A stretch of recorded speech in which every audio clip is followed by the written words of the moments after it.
Paul McGuire Grimes, ABC of Minneapolis. Tom, it is really great talking to you today. I've watched all 10 episodes of The Crowded Room, and you are so fantastic. And congratulations on this. Thank you for the time today. Thank you, Paul. I appreciate you watching the episodes, and thanks for taking the time to talk to me. Yeah, of course. Oh my God, you're so great in it. I'm curious, I always love when actors get involved behind the scenes creatively, and you are a producer on this as well. So I'm curious, what made you get involved as a producer, and what did you learn about yourself along that way?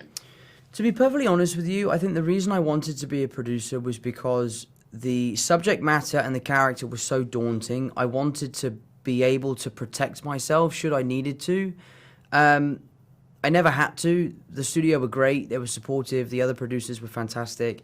But ultimately, it was a really fun experience. It was a huge learning curve. I learned so much about what it means to be a producer, about, making a show come to life, building the New York in the 70s, London in the 70s. It was a lot of fun. So yeah, I really enjoyed it, and I would look forward to doing it again. Oh, absolutely. I mean, I'm loving the 70s shirt you have on this very period. I love it.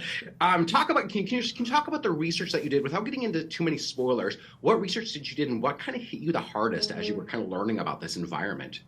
We did a lot of research into, bringing this show to the air.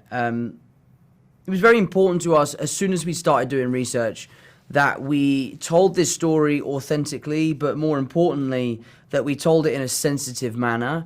We understand that there are people in the world who are suffering from this ailment, and we wanted to make sure that we paid respects to them, that we told a version of their story in a good way and in a positive way. There are aspects of the show where you get to see Danny in some pretty horrible situations, but there are ultimately situations where you will fall in love with him, you will sympathize with him, and ultimately you'll end up empathizing for him. So for me, that was kind of my goal, and it was very important to all of us.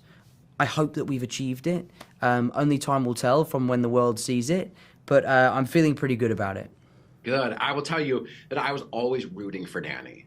Good. So, I would watch a couple episodes at a time, and then I'd have to take a break. And I was like, maybe it's just because it's you, I don't know, but I was always rooting for Danny. So, good. That's good to hear. Yeah. I'm curious, sitting in this kind of darker space, day in and day out, what do you do after a long day to take care of yourself? What do you turn to? Friends, distractions, films, golf, good food, the great city of New York. There was loads for me to distract myself with. It was very difficult at times. Coming home after some of the scenes that we'd shot, it was incredibly tough. But, we found a way to make it work, and we got the show done, and I'm proud. I'm really proud of what we achieved. I love that. That's so great. The Beatles are my favorite band. I love them. And Brilliant. I love that Let It Be is used in very pivotal moments of the show. What is your favorite Beatles song? I think my favorite Beatles song is Lucy in the Sky with Diamonds. I love that song. I think it's brilliant. I love the story behind it. I think it's hilarious. Yeah, I think it's fantastic. Oh my God, that's amazing. I got the wrap. Thank you for the time. It's a good way to always end on the Beatles. It was great talking to you again, and have a happy, happy birthday. I hope that you do something really fun to celebrate, and happy birthday. Thanks very much. I appreciate it. Yeah, you're welcome. Take care, Tom.